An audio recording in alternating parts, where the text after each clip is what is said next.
I don't know if you're aware about it, of the fact that the United States Army was segregated. Hmm.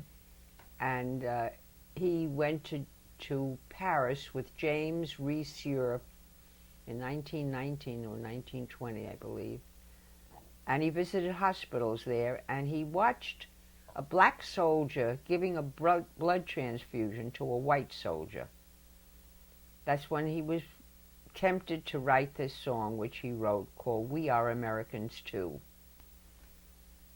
which was so illustrious of what people like Hubie felt. Hmm. And he never had any anger. He said, look, if we're going to make it, we've got to do it with love for our fellow man. Well, you know, it's obvious that there is racism in New Orleans. I mean, it still exists. We can't say that racism existed in New Orleans and say that it was in the past, because it's in the present now. But the unique thing about New Orleans, even in its racism, people in that town, black people and white people, live right next door to each other. Hmm. We eat at the same restaurants. We work in the same locations. But where the racism exists is a part of classism, and also in the it's very competitive there. And where it's obvious that this competition that has existed has really affected the abilities for people of color to earn a fair wage in that town. And the artists of that time, I mean, this is during the civil rights movement in the 60s.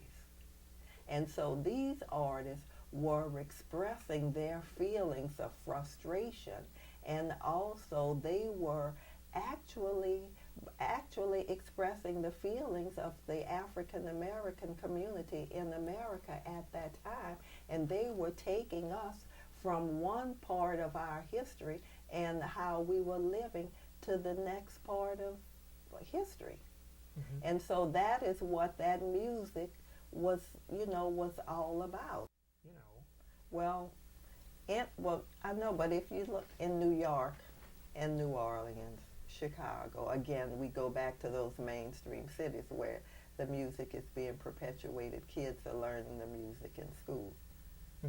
And so young people are playing that. When you go to the International Association of Jazz Educators now, and you're right in a sense, because when you look at the ratio of African Americans versus white kids, you see more white kids playing that. But it's because the black universities, for the most part, are not supporting that.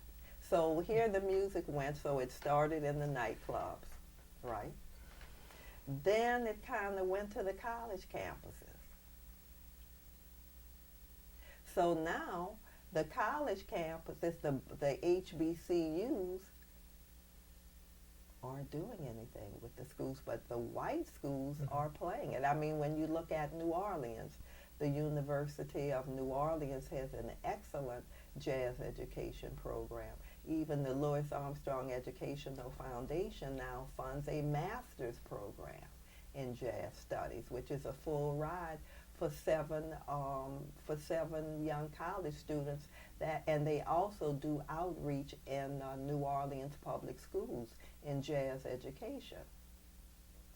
But Xavier University, which is a New Orleans university, doesn't have a jazz program. Mm. The University of SUNO, Southern University in New Orleans, where Kidd headed the jazz studies program, just discontinued it. Kidd just retired. Dillard University had an artist in residence there and did a little something in jazz education, but there's no real jazz curriculum there.